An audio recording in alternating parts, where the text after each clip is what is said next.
you, Nikita. I'll call the meeting to order at 5:15. With that, adoption of the agenda. Start with administration. Any additions? No, Mr. Reed, no. And from council, under new business, 9.2, I would like to add a topic on support letter for the STIP funding of the airport. Councilor Coogan? Yeah, could we also have just a quick thing on the turkeys for the Fort School? That's kind of a tradition that we've been involved in for the last, I don't know, 10 years. We usually get 3 turkeys. Good Fort School? Not so. Okay, I'll put 9.3 Fort School turkeys. Anything else from council? Not seeing any. If I get a motion, Councilor Wilhelm. A motion to adopt the agenda as amended. Thank you, Councilor. I'll call the question. All in favor? Brings us to 3.1, adoption of the minutes. We have 2 meeting minutes. Council meeting for November 20th, 2024. Any errors, omissions? Not seeing any. If I can get a motion. Councilor Wilhelm. Motion that council adopts the council meeting minutes of November 20, 2024. Thank you, Councilor. Call the question. All in favor? That's carried. And our budget discussion for November 25th, 2024.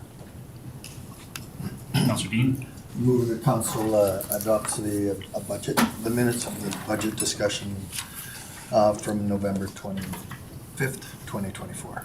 Thank you, Councilor. With that, I'll call the question. All in favor? That one's carried. Brings us down to 8.1, Old Ferry Road update. Mr. Zhang. Thank you, worship members, council. Further to the information provided to council September 11th, administration has conducted a public information session showing the various options to public and to gather feedback on September 30th, 2024.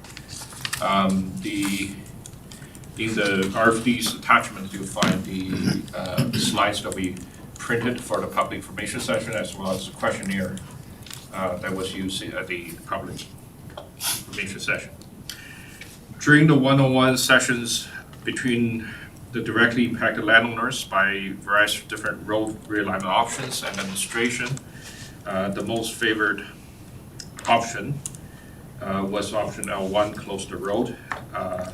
Over 10 families attended the session of September 30th and were asked to complete the questionnaire form aimed at gathering attendees' preferred options at the end of the session. A total of 10 written questionnaires were received. Out of the 10 written questionnaires, 3 responses support option L1, close the road. 1 response support option M1, gravel stabilization, and 6 other responses support different combinations of solutions without a resounding one. Similar to the one-on-one sessions, no attendees supported the road realignment options. An idea was shared during the public information session for option L1, which is close to the road. The county may not even need to physically remove or alter any of the existing road asset, just barricade it off when necessary. And this change will reduce the capital cost of option L1 to just down to a few $1,000s from, I believe, in the previous RFD, based on the consultant report, calculated out to be about 0.4 of $1 million. So that idea was valid. Another suggestion from the public information session, as well as through one-on-one conversations, was to engage a second engineer to validate or come up with additional options before any major decisions can be made. And the intent is not to review the entire, I think, 15 different options, but just to review the ones that we think is more likely to proceed. And this suggestion was also valid. It is important to note that the damages caused to the banks are erosion in nature, not flooding. And erosions and floodings are different. And the options developed by the consultant, Michael Haney, was purely focused on erosion protection and the erosion risk mitigation, not flooding protection or flood risk mitigation.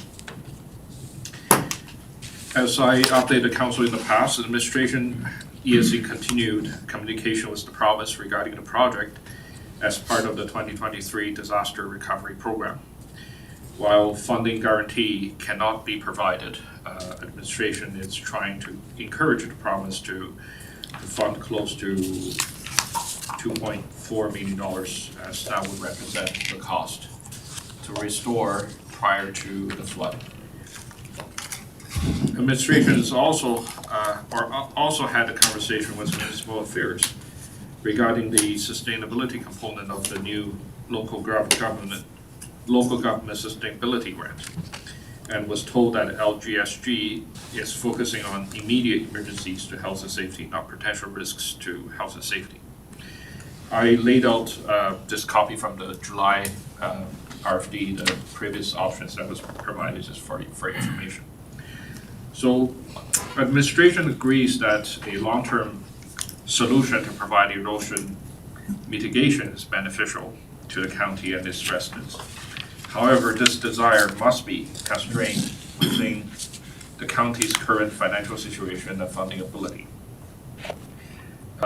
In parallel, should there be any opportunities of provincial grant funding, county shall exploit on those opportunities when necessary. I'm providing this update for information. Thank you. Questions? If I could, Mr. Reeve, just so Mr. Benedetto? I just want to share with council that the recommendations received as for information.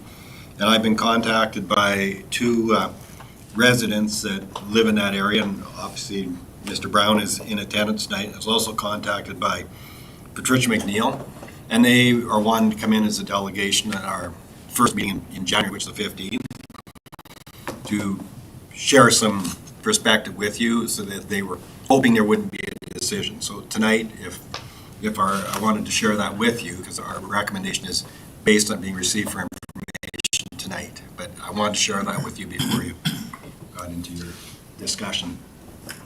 And even following some of the recommendations on here as far as getting a second opinion on some of this, again, that is, well, we'll say we don't need to make those decisions. We're coming in, everything's frozen at this point. I don't think we have to worry about something imminently happening within the next few weeks. Exactly. But we got to make sure whatever we do works for, obviously needs to work for the residents, but it also needs to work within our financial constraints that we have and what's available as well. So I have no issues in putting this off and trying to, gather more information if we need to. Council, any other questions, comments? Councilor Wilhelm? Through the chair to Jeff, can you just explain better how, sorry, gotta find the section, for option L1, county may not need to physically remove or alter any existing road asset, just barricade it when necessary. When would be necessary? I don't quite understand that option. Through the chair to Councillor Wilhelm, the option L1 is basically waiting for a point in time, maybe next flood.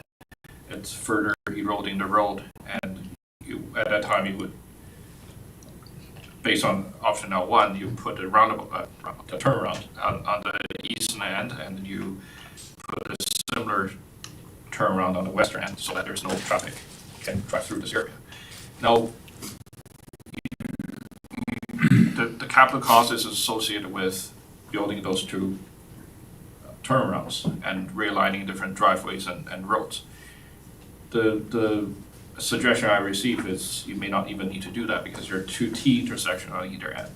You can very well just use the T intersection to turn around rather than building a brand new one. So that's where the savings would come from. I understand. So section L1 is, with this barricading option, is essentially let's see if we can find other options down the road and keep the road as is for now. We're not going to do any major capital increases to it or investments.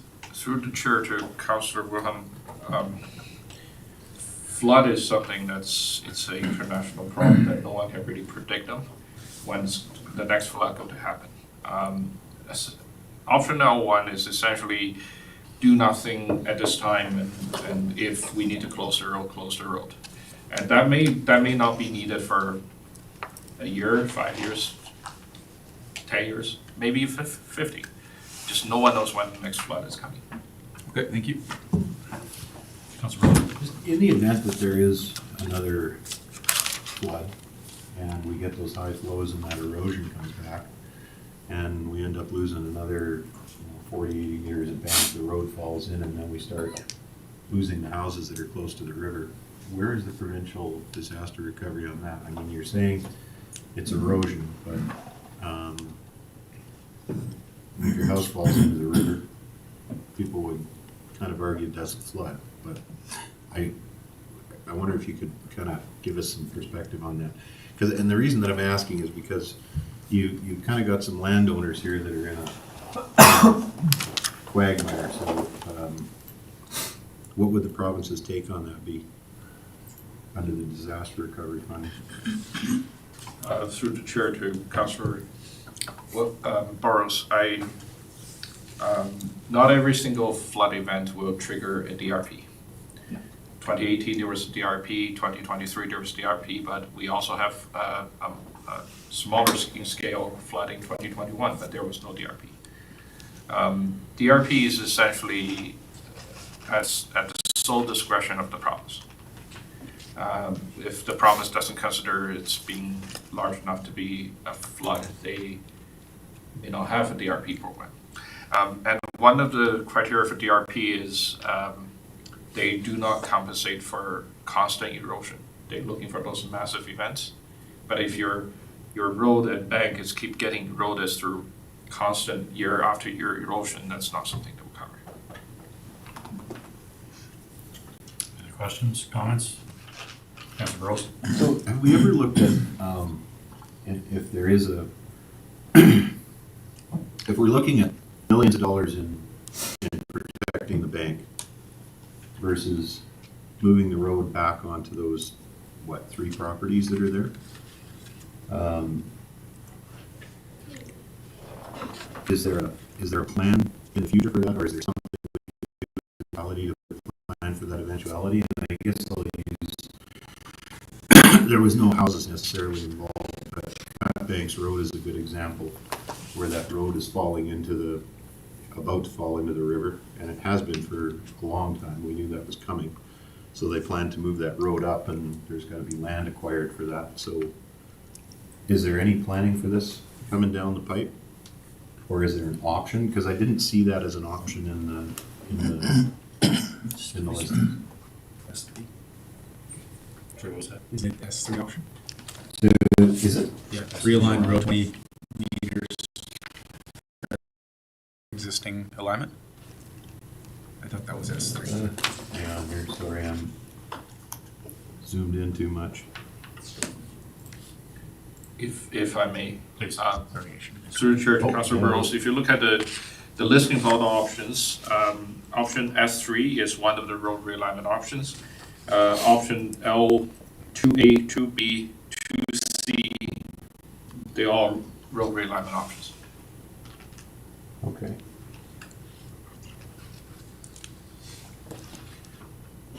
And what support did we get on L2A? Did anyone support L2A? Through the chair to Councillor Burrows, through my one-on-ones with landowners, no landowners would, sorry, let me rephrase it. Generally, landowners are not in support of road realignment options if it impacts their land or structure. So just so I'm clear, if we leave this and close the road and all the houses fall, just take this out 100 years and those properties go to nothing and the houses fall in the river, there's no provincial funding available, there's no municipal anything, there's nothing. But if we did this L2A, which is the road realignment, then that enables us to go through land acquisition and realign the road. Because now we're buying the land for municipal purpose. And maybe that's a question for Mr. Benedetto.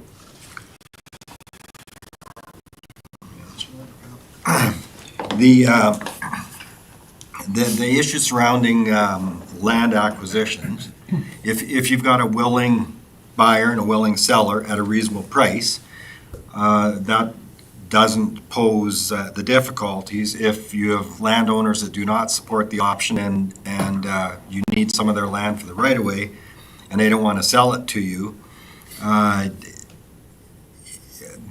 the Expropriation Act has some provisions, but the thing that's very, very difficult under the Expropriation Act, if there are other alternatives, you have to put forward a very, very compelling why that's almost the only alternative. Ideally, if it was the only in the context of the Expropriation Act. So it would be difficult. I would suggest to you that in the absence of landowner support where they would sell you a piece, et cetera, it would be difficult to expropriate because we know from our own report that there are more than one options, and that makes it difficult from an expropriation perspective. So if we could reach a deal with landowners, that wouldn't be bad. Expropriation, I think, would be challenging, difficult. Expropriation is very expensive as well, and somewhere else I can explain to you the whole process and the inquiry and everything else, but it's a drawn-out, lengthy, expensive process, and you pay the other side's consultants to fight you. So it's not an easy road. Please. Sorry, and if I could, and this is the reason why I'm kind of asking the questions, because we do have some landowners in the room, and so if I get this right, it would be more certainty if you could get landowners on board with L2C for them, or something along that line. And I'm more speaking in thinking out loud here, because there are no, if that erosion continues, and it's likely to on the outside of that river, there's no supports that kick in from anybody on those lands. Yeah, I'll have just to comment on, because we've been vigilant looking at what funding options exist or don't, so I'll let Jeff speak that more, because he's really been digging into this in terms of what the funding may or may not be available. Through the chair to Council Burrows, we're not a province. We can lobby for provincial grants. We cannot tell them what grants to make available. At this time, we know of the RP, which is a recovery. Something must have happened first before the province even consider calling a program. There's this new LGSG, which focuses on immediate emergencies. And then there's another program, drought and flood protection program, that's focused on protection of public infrastructure, which we may qualify, which I have one my consultant looking into, and in addition to the two that I mentioned. I don't want to surmise what the province may do or may not do in a potential scenario. At this time, other than these three programs that we know of, we don't know of any other. Okay. Any other questions? Councillor Prestige? Through the chair to Jeff, is there any of these plans that could be kind of phased in? We could do so much like 1 year and do some more the next year, or does it all have to be done at the same time? Through the chair to Councillor Prestige, most of the in-river options, you'd be better off doing them in one single go, because water diversion, isolation is extremely costly. Environmental permitting is another major constraint you have to work with. Multiple seasons versus one season, the regulators look at that very differently. Any other questions? Not seeing any, so Councillor Rose? Sorry, just for clarification, we just want to move this for information until we know a little bit more, and then I'll go ahead and move the report for information. Thank you. Motion on the floor to move the report for information. Any discussion on the motion? Not see any. Call the question in favor. Perfect, and we'll see that one back. 9.1, cancellation of the regular council meeting. Mr. Reeve and members of council, I suspect that the organizational meeting was an oversight. I know you really like coming to council events, but I don't think it'd be that popular in the first, so we just suggested cancel the first and have the meetings on the 15th and 29th of January instead. Thank you. Pretty straightforward. Councilor Wilhelm, I'll motion the council cancels the regularly scheduled meeting on January 1st, 2025. thank you, Councilor. With that, I'll call the question. All in favor? That's carried. Brings us down to 9.2, my ad here. So at an industry breakfast I had here last week with members from ANC, Blue Ridge Lumber, Whitecourt Power, Miller Western, a couple of the other players.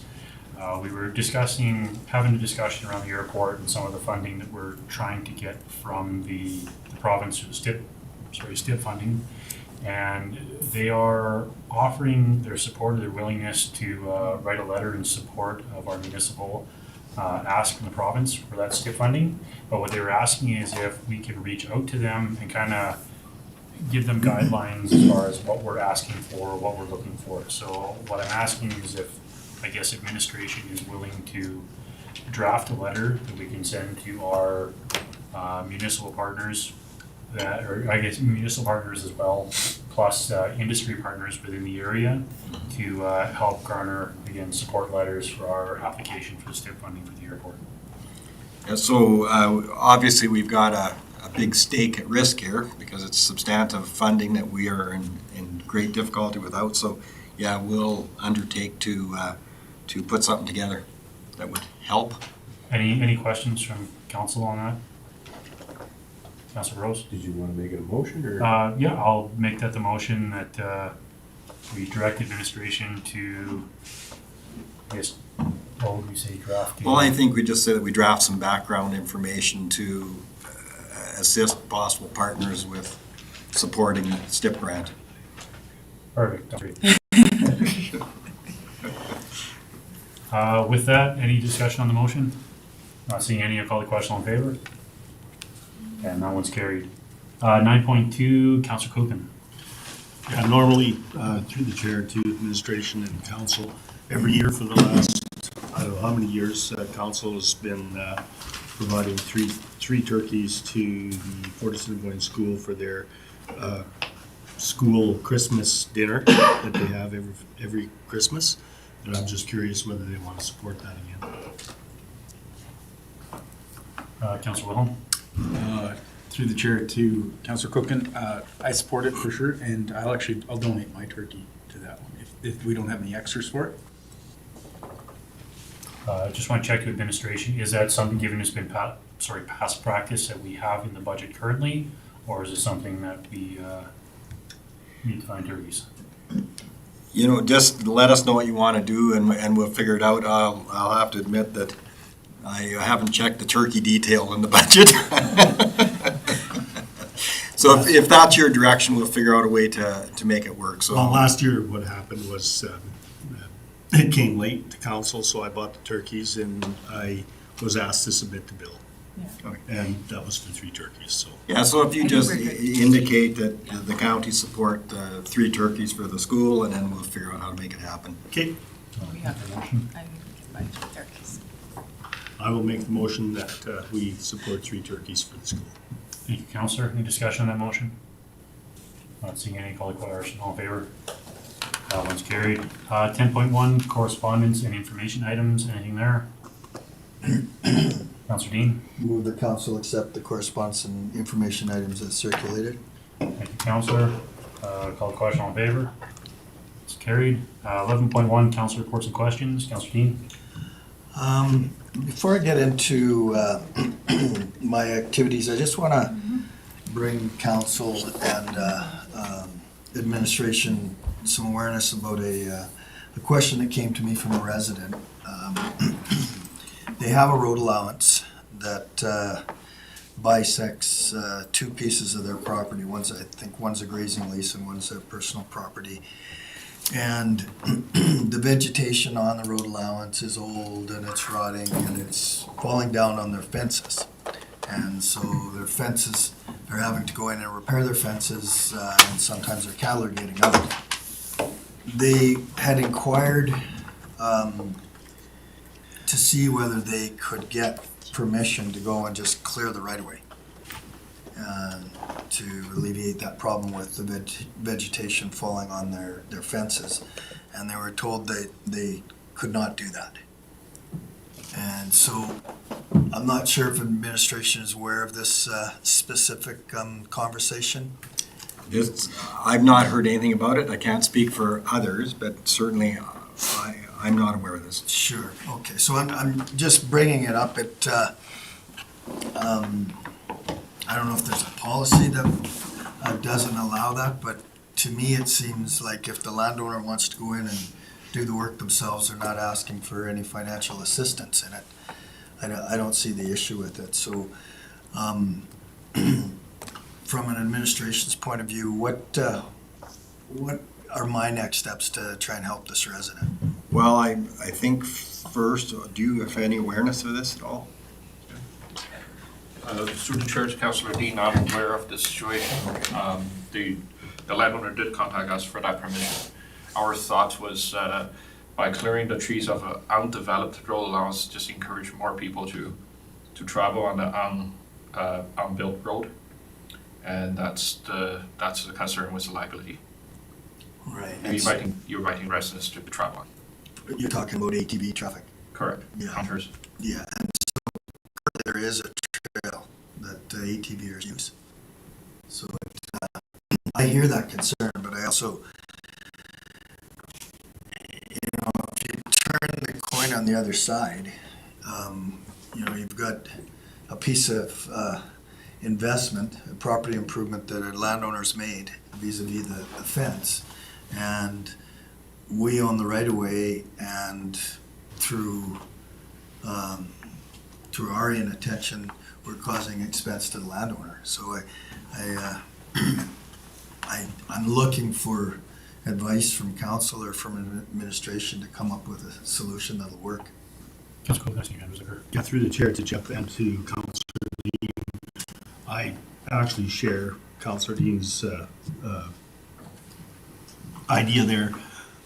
We have a road allowance on our property that was accessed by Pembina Pipelines last year, and it was a closed road. It was closed. There was no traffic down that road allowance at all. Every once in a while, somebody would find a hole through the trees and dump their garbage back there. But what they did was they put they cleared that road allowance right to the property line, and what they did was they put a big red block on the road allowance so nobody could enter there. And so I think that if this is something that the landowner wants to do and it helps him keep his animals in, because I know what it is like to have fences damaged by vegetation, I think there should be a way that we accommodate that, if at all possible. Jeff, and then Through the chair to councillors, we can take another look to see if there's any middle ground we can achieve here. Managing right-of-way is not an easy business, because you grant approval to one, you're probably depriving some rights of others, and I want to be a little bit safe on the thinking a little bit more to see if there's a mid of the road solution here. Thank you. Councillor Garcia. Chair, to council and administration. I kind of went through this at our place when we were gonna get power, and it was a kilometer away. And they would allow me to brush the right of way. It was on Crown land. And it was about a liability if somebody got hurt. And the only way I could have done it was, I had to have my own company, I had to have my own insurance and workers' comp before they would allow me to brush the right of way to get the power down to my place. So kind of fits in on this too. Like, I have no problem with the resident doing it, but there is the liability aspect of it. Councillor Dean. Yeah, I believe they were going to gonna hire a contractor who would have all that sort of stuff. And time isn't necessarily of the essence for the landowner. They're looking to do the work a little later on, so if we could leave it with Jeff to come up, it sounds like there's a willingness on council to try and work out a solution. Councillor Coogan? Yeah, through the chair to Jeff. That middle ground you spoke about, that's really important, and I know that Pamela did talk with both ourselves and the adjacent landowner to make sure that it wasn't going to be, so you're 100% right. Councillor Dean, any more for your reports? Yeah, I do. I have, but I just want to close the loop on this. So, through the chair to Mr. Zhang, would it be okay if I just go back to the landowner and asked him to contact you directly or did you want some time and then you would contact him? Through the chair to Councillor Dean, probably the second option, Sure. give me some time. I'll discuss with my team and we will contact you. Okay, I'll let them know. Okay, so then on to the reports. November 22nd, I attended the staff Christmas party with numerous other people, and it was a good time. I want to give accommodation to Jen for all the organization that she put into that event. I know the staff really enjoyed it. November 25th, with council, I was part of a budget meeting. On the 26th, I attended a Teams meeting with Janet J. Bush as a representative of Growth in support of Growth's public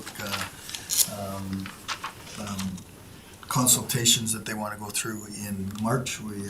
I was able to find a contact at that greenhouse gas conference that I attended in Calgary and I wanted to connect Janet and that person. On the 27th, I attended a land use bylaw workshop, and on the 28th, I attended a Golden Triangle meeting, and then, of course, earlier today, the budget meeting. That's my report. Any other questions for Councillor Dean? Councillor Williams? My schedule is fairly light. I missed a couple of those county organized events. But I did want to talk about that snowfall that we had, that first one, not this past one. But I received quite a few phone calls, and it was all really positive towards it was on the Fort Assiniboine end, but on how well the snow was removed and how good the highways were, which was nice. So I wanted to pass that on. I did encourage them to put some employee kudos into the service tracker, but I don't know if they were going to. One said, that's why I called you. So I want, if we could pass that on to the employees, that was really nice. I was out and about and seen the town cleared pretty fast, so it was awesome. So we really appreciated that. So, but that's all I was going to talk about. Oh, they're doing a bunch of brushing on the highways around Fort Assiniboine as well. So there was lots of talk this summer about why they mowed the ditches but didn't brush them. There was lots of trees, but now they're brushing ditches, I see. So that's nice to see as well. So, nothing to do with us, but nice to see them out. And that was all. Any questions for Councillor Williams? Councillor Wilhelm? Yeah, nothing too much to add other than I appreciated getting to go out to the Christmas party. It seemed like a lot of fun, especially the casino part. I think I was winning too much at Texas Hold'em, so I had to make some wonky bets just so my stack wasn't too high. I was starting to feel a little bit guilty. And I think I might have been one of the last councillors to leave, but it looked like the staff was having a lot of fun, and it looked like it was going to be a pretty fun night. So I hope everybody did have fun, and other than that, I got nothing else to report. Any questions for Councillor Wilhelm? Councillor Prestige? On the 25th, we had our budget meeting. The 27th was our land use bylaw meeting, which went very well. Lots of discussion. Actually, more discussion than we had time for, so we're going to have another meeting to finish it off. And then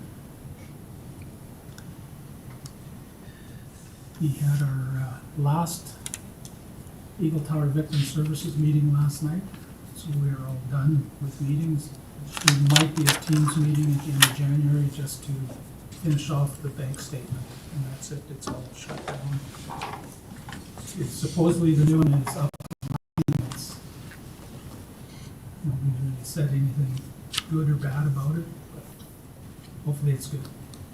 It's a real shame that that board got shut down, because it's an incredible board. And that's about it. Any questions for Councilor Prestige? Councilor Clupin? Yeah, I attended on the 21st, I attended the Barhead FCSS board meeting. Good meeting. The unfortunate part is that Bernice Aiken, who was our liaison person in Fort Assiniboine and was the contact person there for FCSS, took a job as executive director with her connection, so now we're going to have to replace that solid individual there. So it's unfortunate, but she's moving on to bigger employment. We don't hold that against her at all. And then I attended the budget meeting on the 25th, and then that's pretty much it for me for that week. Thank you, Councilor. Any questions for Councilor Cooper? Councilor Burrows? So I haven't been around for a couple of weeks. I really haven't had a council report since the RMA convention. So I was unsuccessful at the presidential election, but successful for vice president. And I just want to thank all the council support and your campaigning on my behalf at the event. And thanks to our CAO for showing up at 6:15 in the morning and helping me load up all the tables with that. It's funny, Heather was mentioning how expensive things are to print. I know firsthand it's expensive. So yeah, with that, it puts me in a little different position, so I'm traveling a little bit more. I was actually driving by the Christmas party at 9:30, coming back from 3 horrible flights that started at 6 a.m. Eastern time, so it was kind of crazy. But I did want to take the opportunity to say to staff, and I wasn't at the Christmas party, but thanks for everything that you guys do, and the work that you put in at the municipality, and for putting up with me and asking the questions that I do, because sometimes I'm a little pointed, so thank you. I also attended the budget meeting on the 25th, and a portion of the council meeting via Teams while I was in my travels. That's about it, unless anyone wants to hear an RMA update. I can update you on that as we go, but the big one is the RMA is starting to lean into the federal advocacy. So a lot of municipalities don't feel that the FCM is necessarily, and this isn't coming from RMA, this is coming from other municipalities. They don't feel they're getting represented necessarily all that well at FCM. And they're asking the RMA to try and support that federal advocacy a little bit more. Also, there may be an election coming up in a year, probably. So, yeah, I think there's actually a really good chance that the government will fall in the spring, and we might have a federal election. So, if that happens, we'll be able to liaise with a more friendly federal government to Alberta. So, that's kind of the long-term advance of that, but that federal advocacy was a piece that we've been working on for quite some time in building capacity in the organization for that. The other part of the trip that I was on has to do with the canoe procurement. So we were actually at the cat factory and running through all their programs and how they run equipment, how they sell. They were talking about their rebuild program extensively. I actually suggested that they, for the trade show next time, they get a rebuild piece and put it on display to see what it looks like, so people can understand the rebuild process a little bit more, because I'd like to know more about it too. And then here I am, so yeah, that's it for me. Any questions for Councilor Burrows? Councilor Wilhelm? I just wanted to say congratulations, John, and I said it in private, but to say it in public, lead you to some great things, I'm sure. Thank you. I'm I'm a little shook up by it, but it's really interesting work, so. We definitely support you being on that board and the perspective that you bring to the RMA. Thank you. Councilor Coogan? I would like through the chair to our board, one of the things that I see as being really important is that now we have somebody who is always right in the forefront of some of the decisions and some of the things, so we'll be the most current council that we can possibly be, and I think that's an incredible step, and I'm sure glad you took that on, John. Okay, any questions, comments for Councilor Rose?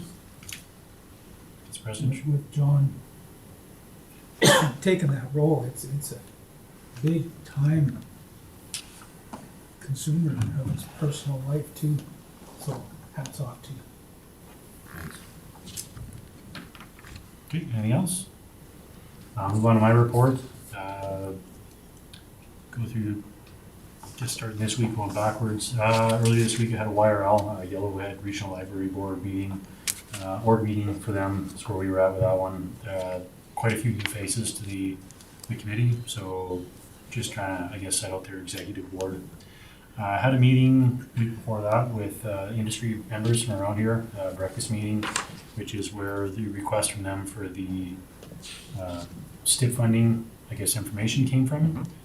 They definitely, at their end, especially when it comes to response times for firefighting, enjoy the access to having the fire base as close as it is.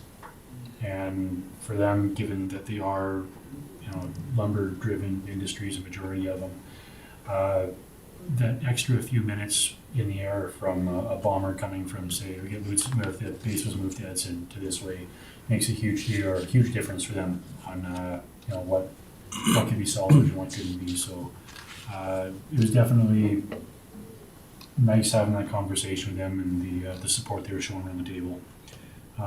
Land use bylaw workshop, I was only able to make about half of it, and then I had another commitment outside of there, but a lot of the feedback that we were getting, it was very split on some of the topics depending on where the information was, I guess, delivered from. But a lot of good points, a lot of valid conversation, and I'm looking forward to the next one. I had a couple of budget discussions. Christmas party, again, fantastic event. I appreciate that council was at least invited to this one here again, so thank you. And then had a meeting with, again, the industry players here in town, Tom Pickard from Whitecourt, MLA Long, and a couple, I guess, kind of the executive staff from CN. They were here, or in the area, just kind of talking to industry and their main players on how things are going on the CN front and shipping, and I guess with the cars, and a lot of concerns, and a lot of the concerns from our industry is around availability and times, and I guess the messaging year over year is kind of the same. They keep working with upper management from CN trying to, I guess, alleviate these issues, but some of the messaging that they're hearing in the offices aren't quite the same as what they're seeing on the ground. So we'll see where it goes. She had pages of notes to take back with her, so hopefully some positive changes for the new year. That's what I got. Questions, comments? Sorry, can I just add one thing that I forgot to bring up? Please. And the reason that I think this is pertinent is because of one of our topics today on the old Ferry loop. But I follow a couple of guys on Facebook that are part of the RMA, well, it was Paul McLaughlin actually, and he threw out resolution 6-23F, which is actually a Woodlands County resolution on expediting the implementation of the Alberta flood regulation. And I think it's just very interesting that the province has been 10 years since they created the regulation, and I think it's important for residents to know that Woodlands County Council, we actually advocated for this at the spring, and met with the Minister of Environment and talked to them about this because of the flooding. And I don't know that we do a very good job of blowing our own horn when we do some of these meetings. So I wanted to put that out there. But But this is something that the province has been looking at, and we're trying to advocate for that, so more of an information piece than anything. Thank you for that. With that, not seeing anything else, I get a motion to move the council reports. Councilor Williams? I can make a motion to accept council reports, questions, and information. Thank you, Councillor. With that, I'll call the question. All in favor? It's carried. Brings us to the CAO report. Just two things, Mr. Reeve and members of council. The budget, as you know, as you're going through it, I really need to stress the amount of work that's gone into it to align the expenditures with the service levels to be delivered. And, in some areas that's been more challenging because when they were suppressed, budgets at 1%, they were falling behind. So we really, the areas have had to do a lot of work to look at their needs and really carefully align. And, and they've been very prudent in terms of what they brought forward and trying to be as modest with the expenditure impacts as possible.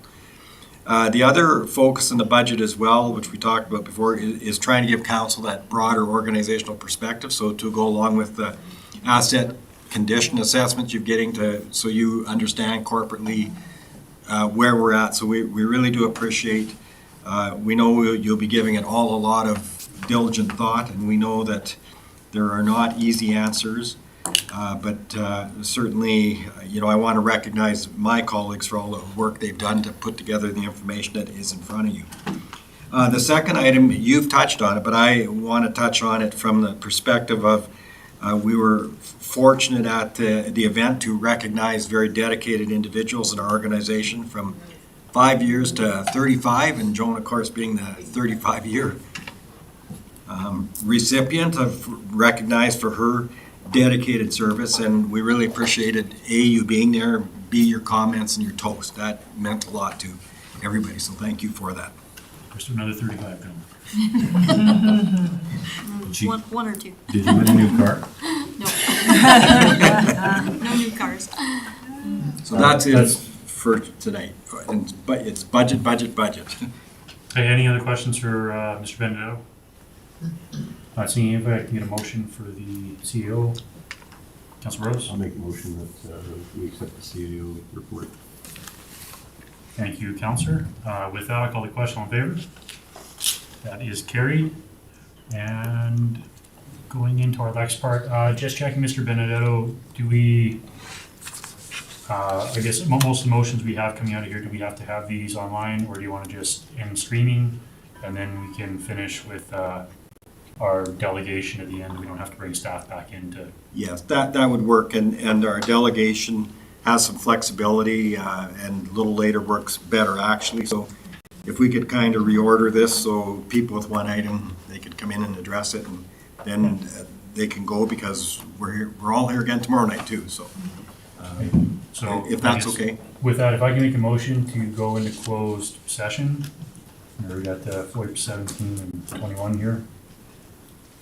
Councilor Coogan? 25. 25. I'll make a motion that we enter into a closed session under FOIP 17, 21, and 25. And 19. And 19. Whole bunch of members, sorry. With that, call the question. All in favor? And we'll go into closed session, and we can end the stream there, Nikita.